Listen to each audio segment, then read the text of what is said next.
Está no ar o Daily Fin, seu resumo diário de notícias e negócios de uma forma simples e descomplicada. Meu nome é Gabriel Branco. E eu sou André Hermeto. Nossa missão aqui é trazer 3 assuntos essenciais para o seu dia, com contexto e um olhar crítico. Lembrando que no fim tem o nosso giro completo dos mercados, para você conferir o que mais mexeu com o humor dos investidores. Hoje é terça, 26 de maio, então já pegue seu café, procure um lugar confortável e fique aqui com a gente.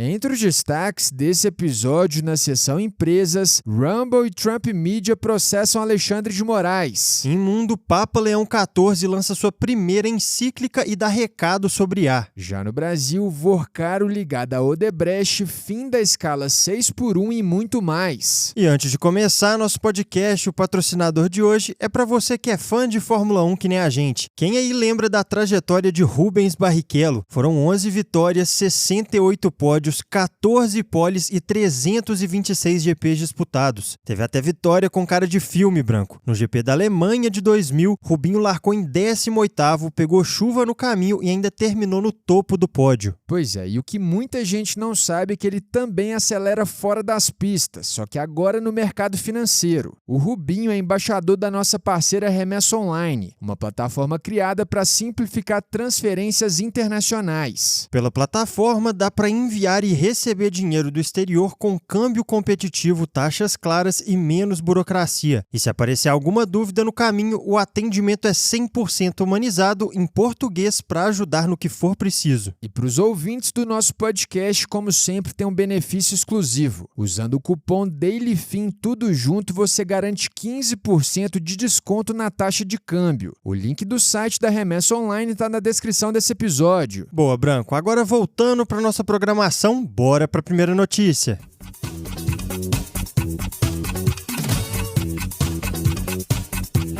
No mundo dos negócios, uma briga forte entre as redes sociais e a justiça brasileira acabou de ganhar um novo capítulo, e agora dentro dos Estados Unidos. O ministro do STF, Alexandre de Moraes, foi citado por e-mail nesse domingo, dia 24, numa ação movida pela Rumble e pela Trump Media, que é dona da Truth Social e controlada por Donald Trump. As empresas acusam Moraes de promover censura ilegal e de violar a primeira emenda da Constituição americana, que protege a liberdade de expressão. E para relembrar como essa história começou, essa disputa ganhou força em 2025, quando Moraes determinou o bloqueio de contas na Rumble ligadas ao blogueiro Alan dos Santos. Ele é apoiador do Bolsonaro, está foragido nos Estados Unidos e é investigado no inquérito das fake news. Só que a Rumble se recusou a cumprir as ordens, acabou sendo suspensa no Brasil e decidiu levar o caso para a justiça americana. E aí entra um detalhe importante. A ação também inclui a Trump Media, que diz ter sido prejudicada por usar a infraestrutura da Rumble. E agora, depois de meses tentando notificar Moraes por vias diplomáticas, a justiça americana autorizou a citação por e-mail. E a partir daqui, Moraes tem 21 dias para apresentar a defesa. Se não responder, as empresas podem pedir registro de revelia, o que permite que o processo siga sem a participação dele. E a pergunta que já começou a pipocar nas redes é: então o Moraes pode ser preso? E a resposta é não. A ação é cível, não criminal, então não há risco de prisão. Na prática, o objetivo das empresas é fazer com que a justiça declare as ordens do ministro inválidas nos Estados Unidos. No fim, a Rumble e a Trump Media argumentam que essa disputa não é só jurídica, também envolve a liberdade de expressão e os limites de decisões brasileiras, um tema que tende a esquentar ainda mais o debate no ano eleitoral brasileiro. Mas com esse capítulo corporativo e jurídico fechado, a gente vira a página e segue agora para o noticiário internacional.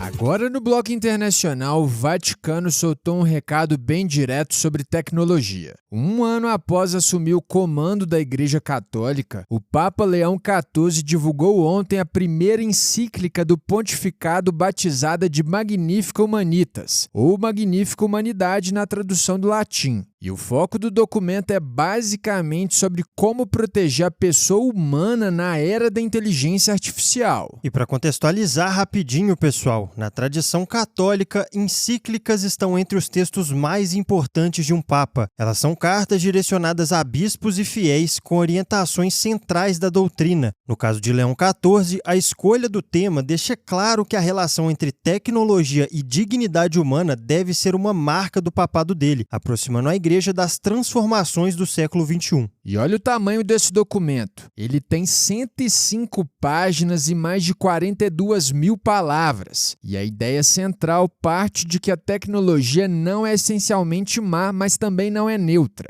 Para o Papa, ela precisa ser um instrumento a serviço da humanidade e não o contrário. E no detalhe, ele foi além do diagnóstico e fez apelos a líderes mundiais para regulamentar e até desacelerar o avanço da IA. Leão defendeu que é urgente desarmar a tecnologia e tirá-la do controle de poucas big techs. E um ponto curioso foi que o evento no Vaticano contou com uma participação inédita de Chris Olah, que é cofundador da Anthropic. Chris afirmou que a indústria de IA opera sob pressões comerciais que dificultam decisões responsáveis. E a divulgação também veio carregada de simbolismo. O atual Papa já disse que se inspirou em Leão XIII, que publicou há 135 anos a encíclica Rerum Novarum, um marco da doutrina social da Igreja em meio à Revolução Industrial. E no quadro geral, o texto ainda contém outros recados fortes. Ele alertou para o risco de uma nova Torre de Babel, trouxe um pedido histórico de desculpas pela escravidão, rejeitou a ideia de guerra justa e até citou referências a Platão e a Tolkien, que é o escritor de Senhor dos Anéis. Pois é, Branco, uma encíclica que já chega mostrando o tom do papado e colocando a inteligência artificial no centro de um debate sobre dignidade humana e poder. Mas com esse panorama internacional fechado, bora agora voltar os olhos para o que está acontecendo aqui no Brasil.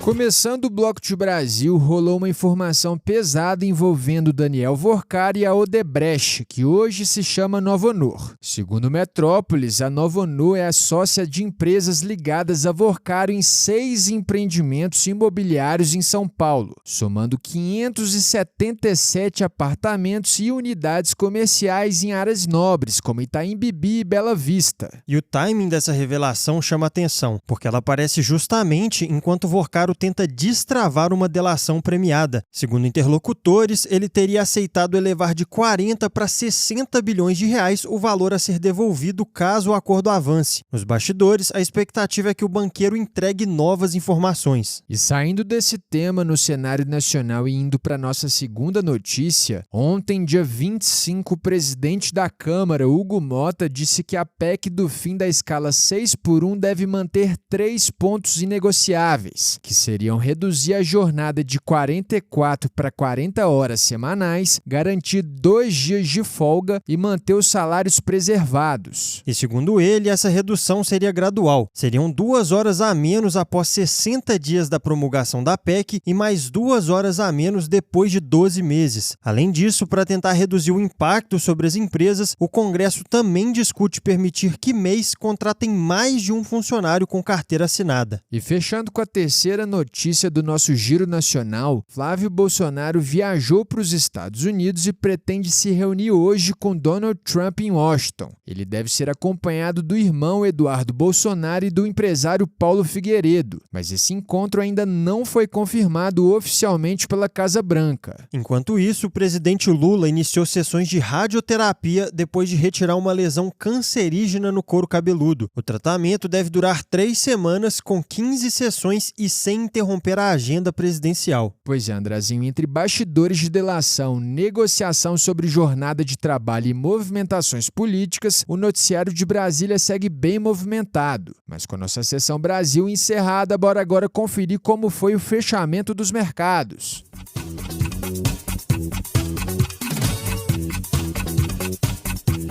No fechamento dos mercados do Daily Fin, a gente começa pelo exterior. Nos Estados Unidos, o feriado de Memorial Day manteve as bolsas fechadas e contribuiu para um dia de pouca liquidez nos mercados globais. Ainda assim, o petróleo Brent recuou 6,78% a $93,42 por barril, com notícias sobre uma possível reabertura do Estreito de Hormuz. Segundo o site Nikkei, os Estados Unidos e o Irã discutem liberar a passagem em até 30 dias após a assinatura de um acordo de paz. Nesse período, o Irã iniciaria a remoção de minas marítimas no local. Como reflexo, no Brasil, as petroleiras recuaram em bloco. A Petrobras caiu 2,91%, enquanto a Prio recuou 5,98%. O Ibovespa, por sua vez, subiu 0,91% aos 177.816 pontos, com as ações domésticas puxando para cima na outra ponta. Entre os destaques positivos, a Mills, que é a maior companhia brasileira de locação de máquinas e equipamentos, disparou 14,89% a R$ 15,05. Isso após o grupo francês Loxan anunciar a compra do controle da empresa.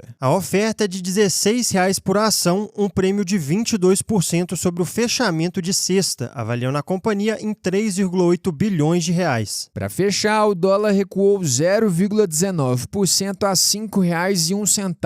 E se você escutou até aqui, eu tenho um recado final para você. No episódio de amanhã e no de quinta, eu não estarei por aqui apresentando o podcast, mas vocês continuam em boas mãos com Gabriel Galantini, o Gabi, que entra no meu lugar durante esses 2 dias com a mesma qualidade de sempre. E se você curtiu o episódio de hoje, já segue a gente aí e ativa o sininho para não perder os próximos. E lembrando mais uma vez que essa é a versão em áudio da nossa newsletter. Ela chega todo dia às 6 horas da manhã no seu e-mail. Por lá você encontra mais detalhes e outras sessões que não cabem por aqui. O link de inscrição está na descrição desse episódio. E se esse episódio te ajudou, não guarda só pra você não. Já compartilha com os amigos e com a galera do trabalho. Até porque todo mundo merece ficar bem informado. A gente se vê amanhã no próximo episódio. Valeu, pessoal!